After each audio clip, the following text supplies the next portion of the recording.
Hello, and welcome to the dungeon. I'm your host, Rob, and today we're going to be talking about the champion fighter. I see a lot of complaints online about the champion and how it's just not very good compared to other fighter alternatives. People have several complaints about it, and we're going to look into those. But I just wanted to say that I've actually played a champion from 1 to 20. It was the first character I made for 5th edition Dungeons & Dragons, and I had a blast playing the character. Now, that's not to say that some of these complaints don't have merit.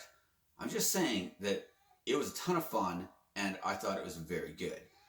So I'm going to look at the most common complaints that I hear about the class. We'll talk about whether or not they have merit, and then we're going to look at some of the strengths of the class. We'll look at things that we can do to try to maybe get the most out of the champion fighter, and a few build ideas towards the end. So to start with the complaints, the most common three I hear are that Remarkable Athlete is not a very good ability because it's basically just the poor man's jack of all trades.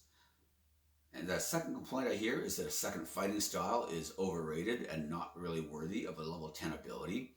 And the third complaint I hear mostly is that the core mechanic itself, that being improved critical hits, is simply not that good. So to start with the first one, Remarkable Athlete. Remarkable Athlete is going to make it so that you get half your proficiency bonus rounded up to any non-proficient strength, dexterity, or constitution checks you have to make. So for example, the DM asks you to make an acrobatics check, you do not have the acrobatics proficiency, you would get half your bonus rounded up from Remarkable Athlete. And considering that you're level 7 when you get Remarkable Athlete, this is already going to be an instant +2 to any of those checks, later improving to a +3. Now that doesn't sound too bad.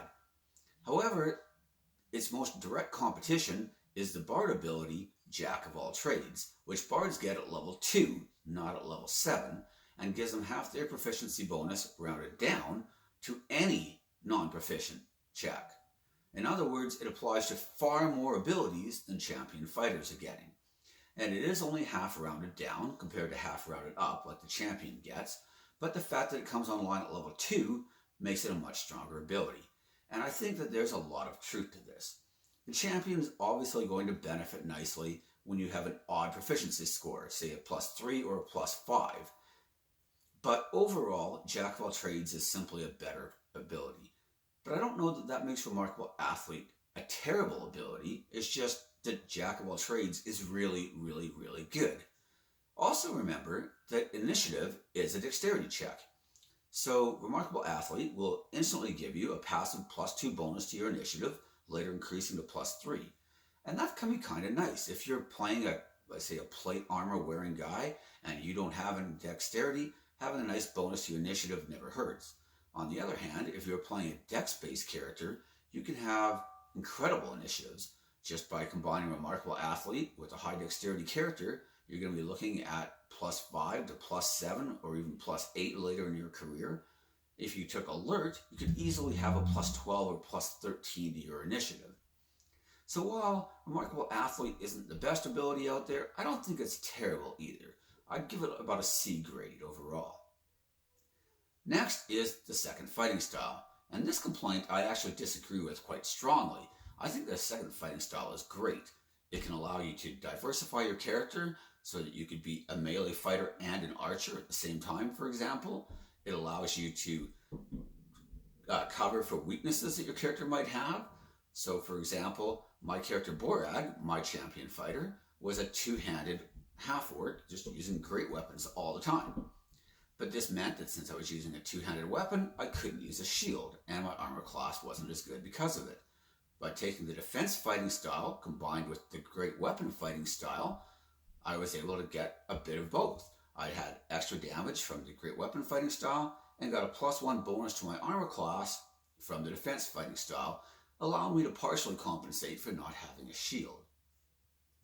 I also think that it allows you to pick up other abilities that might be useful to other party members, such as maybe the protection fighting style or things of that nature. I think it's especially good when you compare it to, say, the Battlemaster, the most direct competition, in that the Battlemaster is just getting more abilities from the same pool that he's already chosen from. I tend to look at the Battlemaster versus the champion as being the sprinter versus the marathon runner. The Battle Master is very fast out the gate.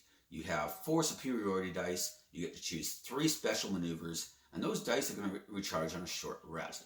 The Battle Master has a lot of power very early, and is a much better archetype than the Champion at low levels.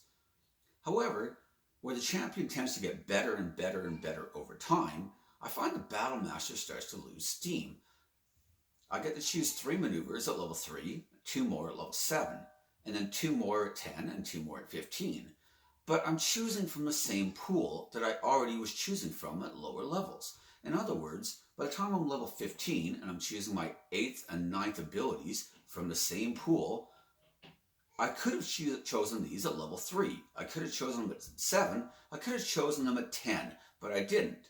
So why do I want something that wasn't good enough at level 3 at level 15? That just seems like a really bad deal to me. And that's kind of my problem with the Battle Master, is that it tends to fade over time, whereas the Champion gets stronger.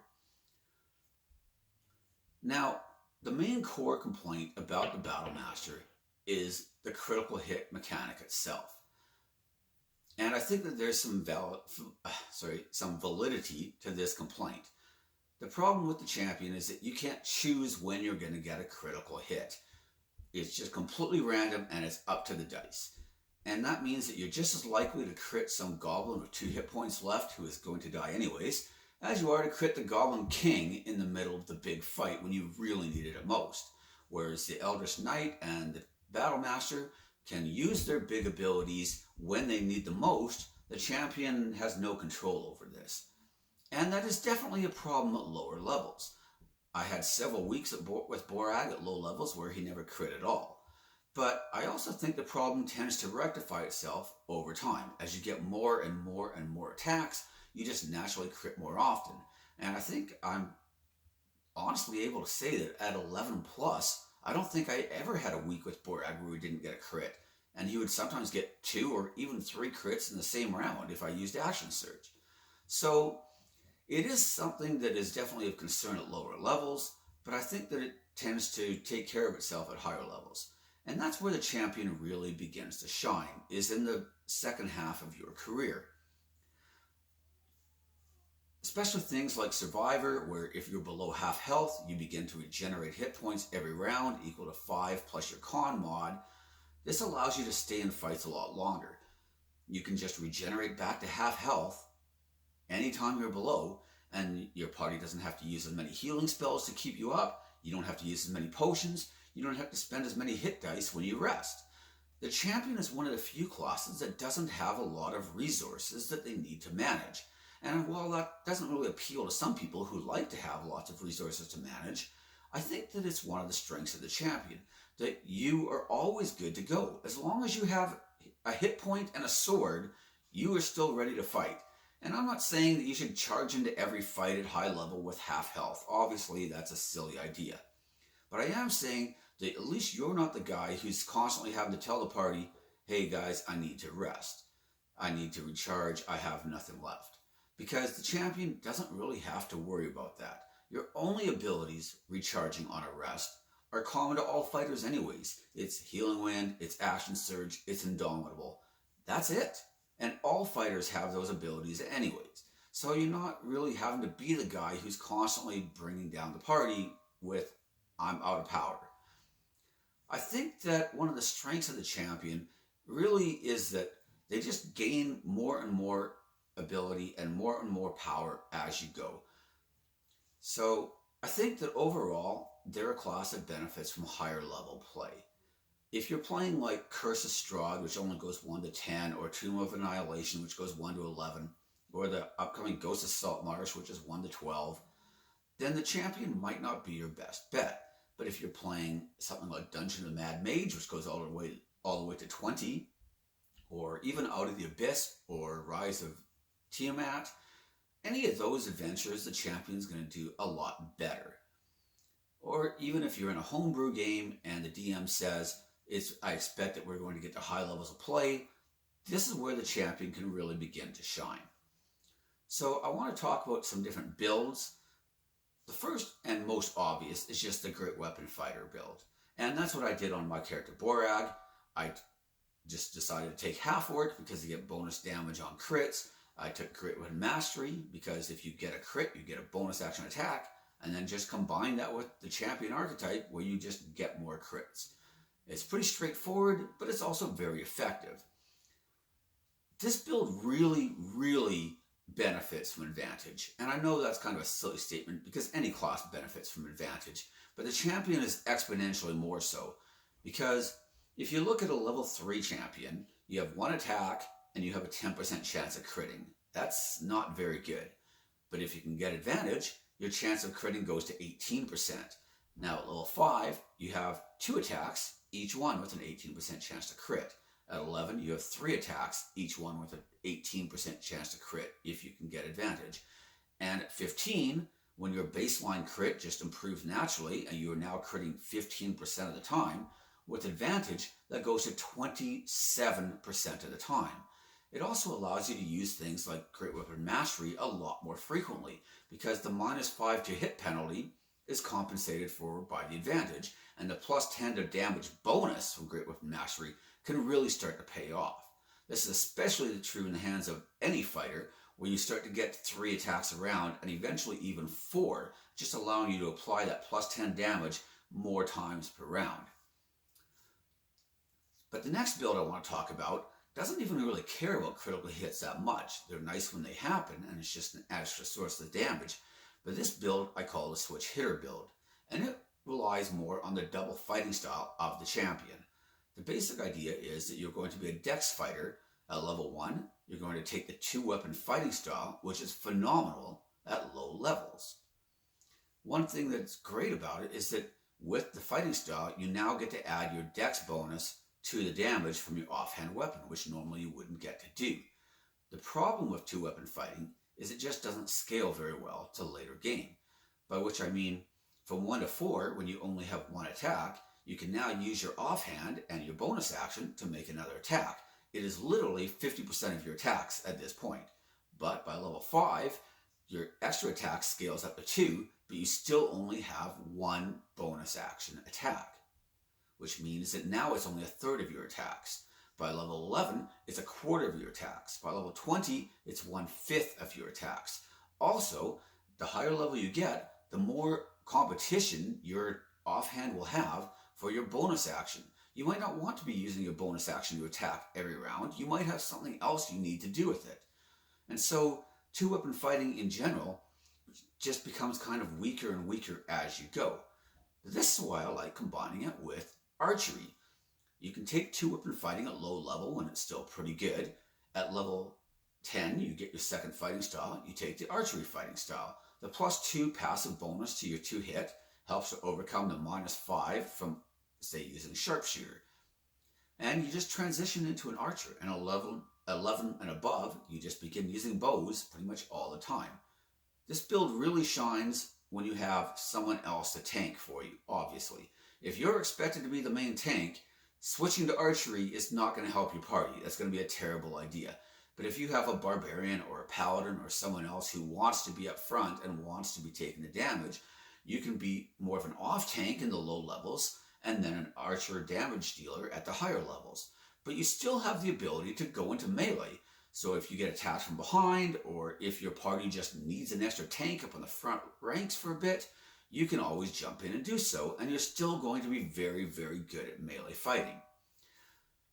This build is also pretty easy to do, because even if you take standard array or point buy, you should be able to have a 16 dex as a starting character. And if you roll, you're almost certainly going to be able to have at least a 16 if you make intelligent racial decisions, like choosing the elves or anybody else who's going to have a bonus to dexterity. Which means that at 4 and 6, you can take ASIs or ability score improvements to your dex, max that out already, and at 8, you can take sharpshooter. If you're variant human, you can even start with sharpshooter, although I might be tempted to take something like alert instead, because I'm not going to be using a bow right away anyways. This class is going to have great initiative score, and it's going to be able to do a lot of damage, and it's going to be very versatile. The other thing I like about it is that a lot of times in paper analysis, someone will say, oh, if you're fighting a battle master, it could do this, and a champion can only do this. But a lot of times you're not taking into account ranged combat. And while your paladin and your battle master are complaining that the dragon is just circling overhead, breathing fire at the party constantly, you can be firing a bow at it and at least doing something, which is a lot more than your paladin and your battle master are doing. Another build idea I have is to take 2 levels of Barbarian and combine the rest with Champion. So it's a Barbarian 2 Champion X type build. And basically you just want Barbarian for reckless attack. You can give yourself advantage at will now, and as we already mentioned earlier, advantage is a really nice thing to have when you're playing a champion. I almost said it's a nice advantage, but that would have been ridiculous.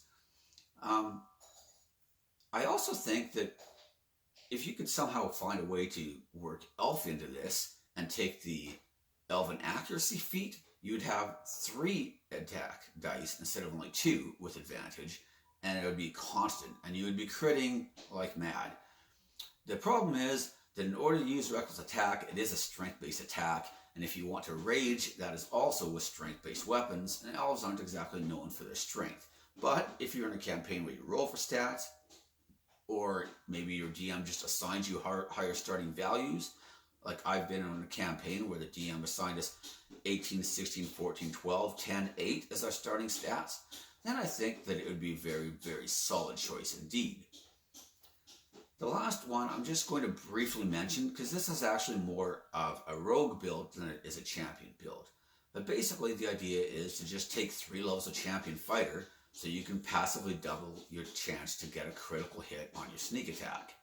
I especially like this combined with anything that's going to give you booming blade, because you're still only going to have 1 attack around if you take 3 levels of champion. You can go to 5 and get a second attack, which wouldn't be a bad idea either, but I think I like 3 champion and then the booming blade idea a lot better. Especially since you could just make an arcane trickster and have booming blade as one of your cantrips. You could also take it from, say, starting as a high elf, where you get a bonus cantrip, and high elves have great stats for rogue type characters anyways, with the +2 to your dex. You could also take the magic initiate feat, which would be nice on a rogue as well. You can take your second cantrip as, say, something like Mage Hand, allowing you to open locked chests or trap doors from 20 or 30 feet away instead of with your face, which is nice. And you could take something like, say, Find Familiar to help you with different scouting rolls, which you're probably going to be expected to do if you're primarily a rogue. The basic idea of this build is that at level 1 fighter, you're just going to take 2 weapon fighting again. You'll get your bonus action heal from fighter as well. At level 2, you get action surge, which is always great. Although rogues don't benefit from it quite as much as other classes, but it's still nice to have. And at level 3, you double your chance of getting a crit. You just go to the rest rogue and try to get as many crits as possible, and it's pretty straightforward, but I also think it's pretty effective. So one last thing I want to mention though is the power of bonus damage on hit weapons. If you're in a campaign and you have a chance to get like a frost brand or a flame tongue, or if you have a dungeon master who's willing to work with you and say, hey, what kind of weapon do you kind of want? I will almost always on a champion take something that's going to do bonus damage on hit, because those bonus die are also going to be doubled when I get a crit. One of the best things I had on my champion fighter was a flame tongue greatsword I got at level 10, and I used that thing all the way until about level 18 or 19 when I finally got a better weapon, which also did bonus damage on hits.